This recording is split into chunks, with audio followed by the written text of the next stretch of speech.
खरं तर या निवडणुकीच्या कालखंडामध्ये अशी बैठक घेणं नियोजित नव्हतं, परंतु ज्यांनी खऱ्या अर्थानं मेहनत घेतली त्यांचे आभार मानले पाहिजे आणि त्यांच्याशी संवाद साधला पाहिजे.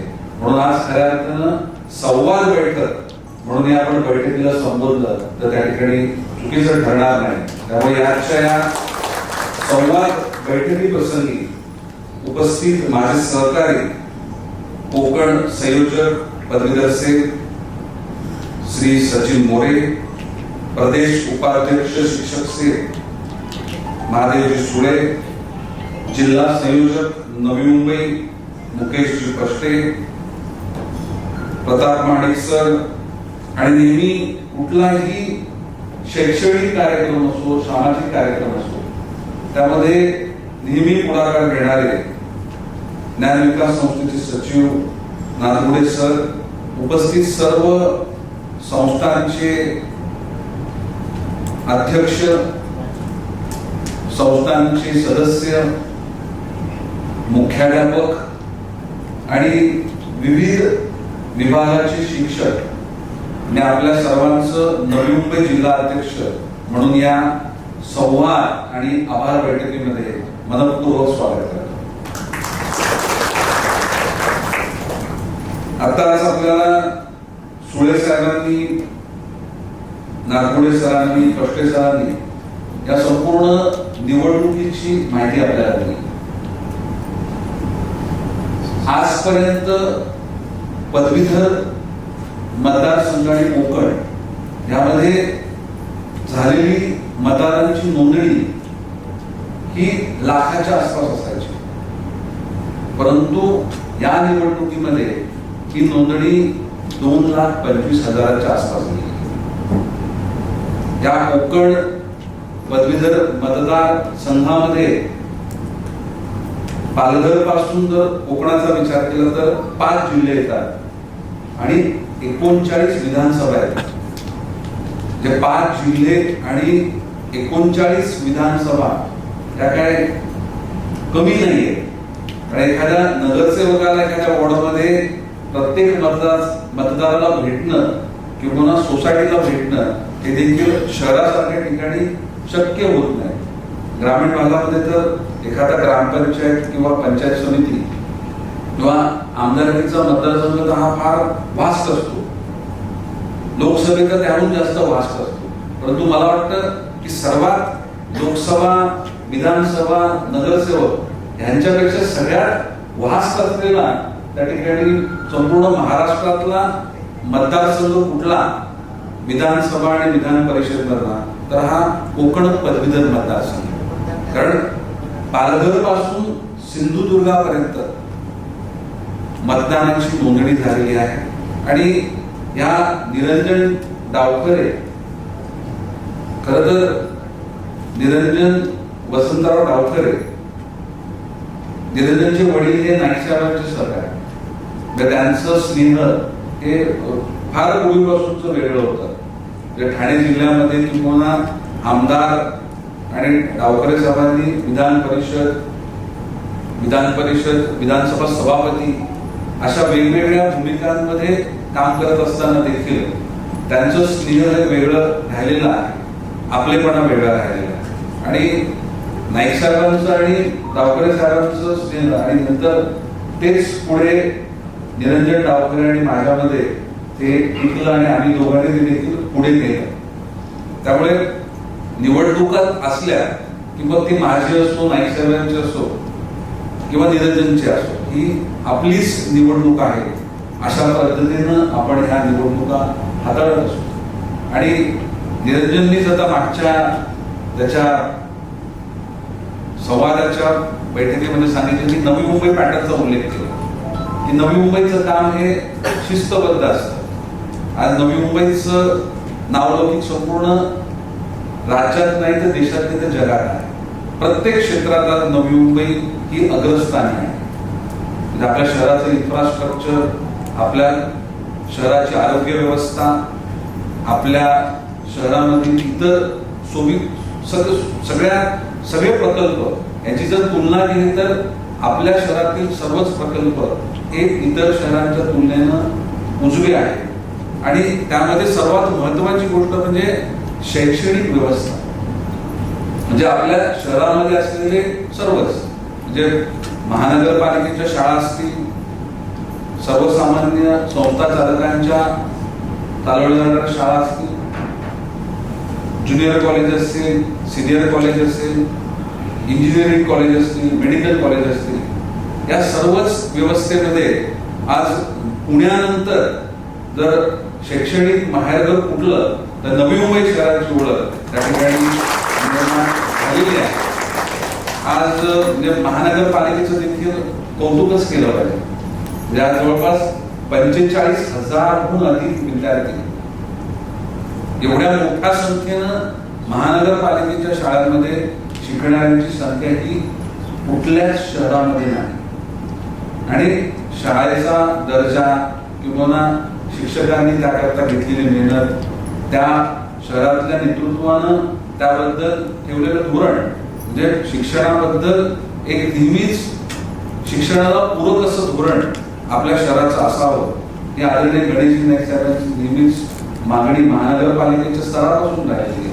त्यामुळे टप्प्याटप्प्यानं महानगरपालिकेचा म्हणजे प्रत्येक वर्षीचा कालखंड जाताना तोच दर्जेदार एक महानगरपालिकेचा शैक्षणिक दर्जा देखील वाढवण्याचं काम हे आपल्या नवी मुंबईतील या महानगरपालिकेच्या संस्थांनी केलं. आणि जसं महानगरपालिकेच्या संस्था किंवा महानगरपालिकेच्या आपल्या शाळा, त्याचबरोबर नवी मुंबईमध्ये असणाऱ्या फार पूर्वीपासूनच्या ज्या संस्था, ज्या गरजेतून निर्माण झालेल्या संस्था किंवा नवी मुंबईतल्या काही संस्था आहेत, काही महाराष्ट्रातल्या विविध जिल्ह्यातल्या विविध तालुक्यातल्या संस्था देखील आपल्या नवी मुंबई शहरामध्ये आहेत. परंतु त्यांनी आपल्या शहरामध्ये शिक्षण या गोष्टीला वाढवण्याकरता एक महत्वाची भूमिका बजावली आहे. त्यामुळे आज केंद्र सरकार, राज्य सरकार, आता मला वाटतं कुठलं पारितोषिक नवी मुंबई शहराला मिळालं नाही याचा शोध घ्यावा लागतो.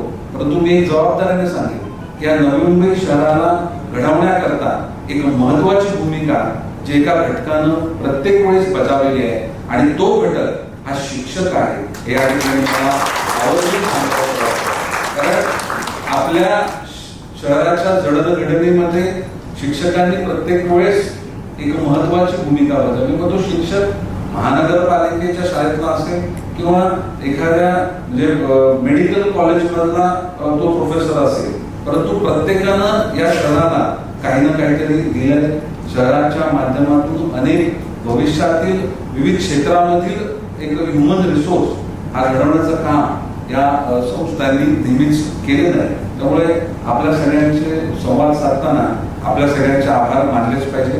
निरंजन डावकरेचा 12 वर्षाचा विधान परिषदेमधला त्यांचा सहभाग, एक आमदार म्हणून त्यांनी केलेली कामगिरी ही देखील कौतुकास्पद आहे. शिक्षकांचे प्रश्न त्यांनी मार्गी लावलेच, परंतु त्याचबरोबर विविध क्षेत्रातील प्रश्न, मग ते शेतीपासून उद्योग आणि पालघर पासून सिंधुदुर्ग आणि त्याच्या पलीकडे जाऊन महाराष्ट्रातल्या सर्वच तालुक्यातील, जिल्ह्यातील जे जे प्रश्न घेऊन त्यांच्याकडे नागरिक गेले, त्या क्षेत्रातली मंडळी गेली, त्यांना मदत करणं, त्यांना न्याय मिळवून देणं, त्यांना त्या मंत्र्यांपर्यंत घेऊन जाणं, सचिवांपर्यंत घेऊन जाणं, त्यांच्याबद्दल प्रश्न उपस्थित करणं, लक्षवेधी उपस्थित करणं आणि त्या विषयाला न्याय मिळवून देणं, याकरता धडपड करणारा, सर्वांना म्हणजे सन्मान देणारा आणि प्रत्येकाचं काम करण्याकरता प्रामाणिक प्रयत्न करणारा एक कार्यकर्ता म्हणून निरंजन डावकरेला आम्ही आपण सगळेजण नेहमीच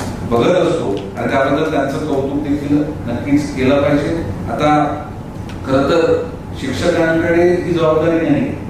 पदवीधर पदामध्ये खरं तर ज्यांनी ग्रॅज्युएशन कंप्लीट केलं त्यांची नोंदणी झाली आणि त्यांनी थोडासा पुढाकार घेतला पाहिजे, परंतु येऊन ती थोडी जबाबदारी ही शिक्षकांपर्यंत येतेच. आणि शिक्षकांना अधिकार किती आहे, पण म्हणलं शिक्षकांना अधिकार आहे, मताचा अधिकार आहे, परंतु मला वाटतं शिक्षकांना मताच्या अधिकारापेक्षा शिक्षकांवर जबाबदारी खूप मोठी आहे. त्यामुळे शिक्षकांवर म्हणजे शिक्षकांकडे बघत असताना समाजातील प्रत्येक घटक हा वेगळ्या नजरेनं बघत असतो. मग तो ग्रामीण भागामधला शिक्षक जरी असला, म्हणजे गुरुजी असला, आणि शहरामधला जरी शिक्षक असला, मग सोसायटीच्या मीटिंगमध्ये देखील एखादा प्रोफेसर आहे, एखादा शिक्षक आहे, तर त्याचं म्हणणं हे प्रत्येक जण मानतात. कारण शिक्षकाच्या पेशामध्ये त्याच्या पूर्ण त्या शिक्षक हा विषय पूर्ण बघताना तो नोकरी किंवा प्रोफेशन त्यापेक्षा तो ज्ञानदानाचं काम करतो, एक पवित्र काम करतो. अशा प्रकारची धारणा समाजातील प्रत्येक घटकामध्ये असते. त्यामुळे फक्त शिक्षण क्षेत्र नाही, तर आपल्या समाजामध्ये चांगल्या गोष्टी रुजवण्याकरता एखादं डिस्प्यूट क्रिएट झालं तर ते डिस्प्यूट संपवण्याकरता शिक्षकांची भूमिका ही महत्वाची ठरत असते.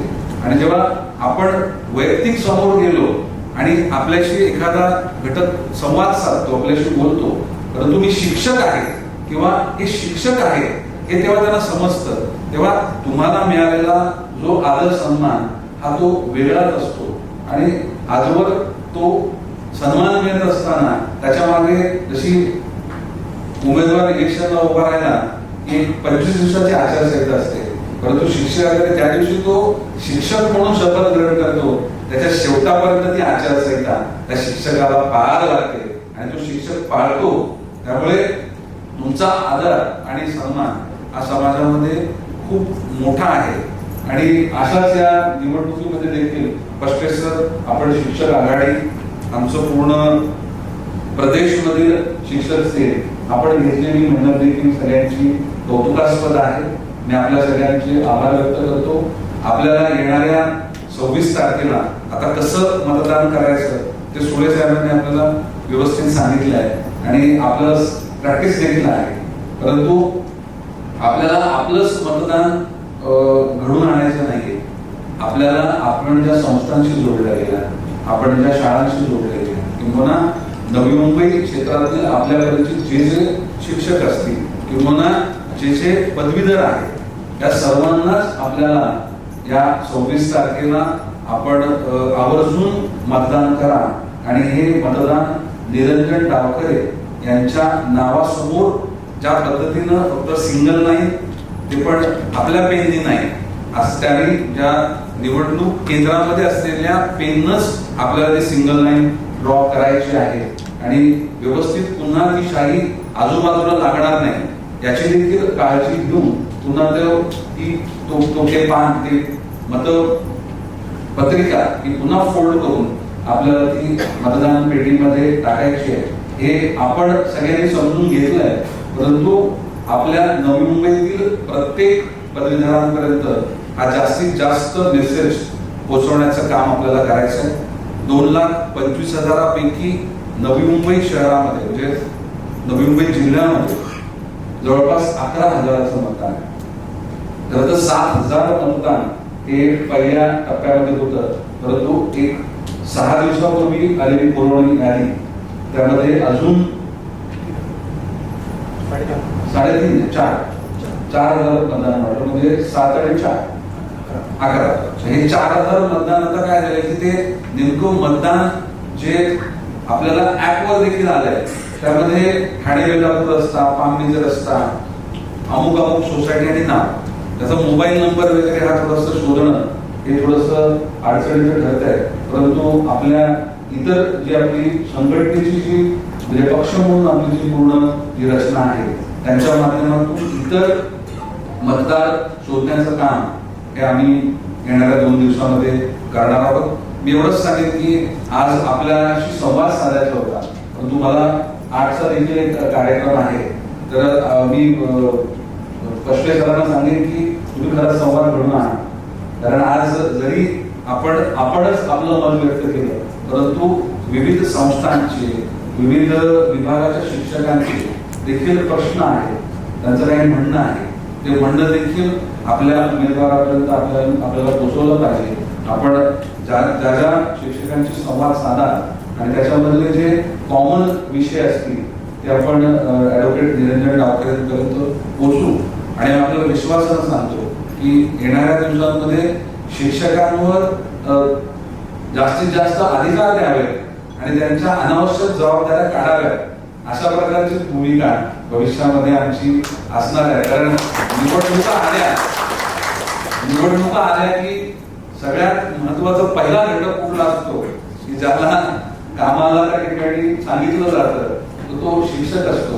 म्हणजे मला खरोखर काही गोष्टीचं मला स्वतःलाच त्या गोष्टीची चीड आली जेव्हा कोविडच्या कालखंडामध्ये, म्हणजे इतरत्र कोणालाही जबाबदारी न देता त्या मुलांचा देखील विचार न करता म्हणजे त्याच्या बाकीच्या गोष्टी करण्याची जबाबदारी ही शिक्षकांवर दिली गेली. तेव्हा त्यावेळेस मी देखील महानगरपालिकेच्या आयुक्तांना सांगितलं की म्हणलं तुम्ही थोड्या संवेदना त्या ठिकाणी मनामध्ये ठेवलं. कारण शिक्षकांचे स्वतः मला फोन आले किंवा प्रायव्हेट स्कूलचं तर होत आहे, त्यांच्या म्हणजे त्यांच्या आई वडील त्यांचा अभ्यास घेत आहेत, त्यांच्याकडे पुस्तकं येत आहेत, परंतु महानगरपालिका आणि ज्या सर्वसाधारण संस्था आहेत त्या शिक्षकांना जर तुम्ही इतरत्र कामात दिलं आणि त्या मुलांकडे लक्ष देण्याला वेळच नसला तर ते मुलं या कोविडचं 2 वर्ष जर गेली तर शाळेत जायला लागते हे विसरतील. अशा प्रकारची भूमिका शिक्षकांनी माझ्याकडे व्यक्त केली. तर ह्यामध्ये जास्तीत जास्त शिक्षकांचा वेळ हा विद्यार्थ्यांची गुणवत्ता कशी वाढेल ह्या गोष्टींकरता असणं गरजेचं आहे. म्हणजे प्रशासनानं इतर गोष्टींकरता पर्यायी व्यवस्था ह्या तयार केल्या पाहिजे. मग त्या तुम्ही आउटसोर्स करा.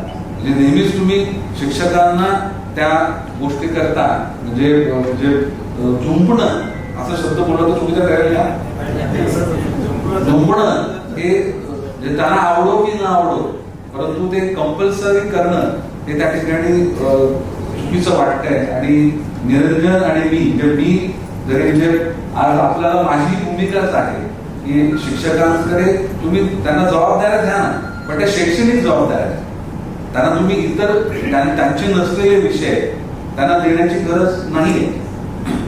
जर हा वेळा पण तुम्ही शिक्षकांना दिला तरच ते आपल्या विद्यार्थ्यांना काहीतरी वेगळं देऊ शकतील, विद्यार्थी वेगळ्या प्रकारे घडू शकतील. त्यामुळे ही आमची सर्वांची म्हणजे माझी आणि निरंजन डावकरेजींची नक्कीच प्राथमिकता असणार आहे की शिक्षकांचं खऱ्या अर्थानं नको असलेल्या कामाचं ओझं जसं विद्यार्थ्यांचं दप्तरचं ओझं कमी करा तसं शिक्षकांचं देखील नसलेल्या कामाचं ओझं कमी करा ही भूमिका नक्कीच येणाऱ्या कालखंडात असेल आणि तो प्राईम अजेंडा असेल असा विश्वास या ठिकाणी व्यक्त करतो. आपण माझ्या माझ्या उद्बोधनानंतर आपण आपला संवाद साधा आणि आपल्यामध्ये जे प्रमुख मुद्दे असतील ते सर आपण सगळे लिहून घ्या. ते सगळे मुद्दे मी देखील अभ्यासून ज्या विभागातील मंत्री महोदयांकडे किंवा निरंजन डावकरेंच्या माध्यमातून त्यांच्यापर्यंत पोहोचवण्याचं आणि तो विषय मार्गी लावण्याचा प्रयत्न असेल किंवा विषय असेल त्याची जबाबदारी नवी मुंबईच्या विषयांकरता निरंजनच्या वतीनं त्यांच्यापर्यंत पोहोचवणं आणि ते पूर्ण करून घेणं याची जबाबदारी संदीप नाईक घेतील असा विश्वास आहे. आपण नोंदणीपासून आजच्या दिवसापर्यंत आणि आजपासून पुन्हा 26 तारखेचा शेवटचं मत त्या ठिकाणी मतपेटीपर्यंत पडेपर्यंत आपण जे प्रयत्न केले आणि करणार आहात त्याबद्दल आपल्या सर्व शिक्षकांचे मनापासून आभार व्यक्त करतो. धन्यवाद. जय हिंद, जय महाराष्ट्र.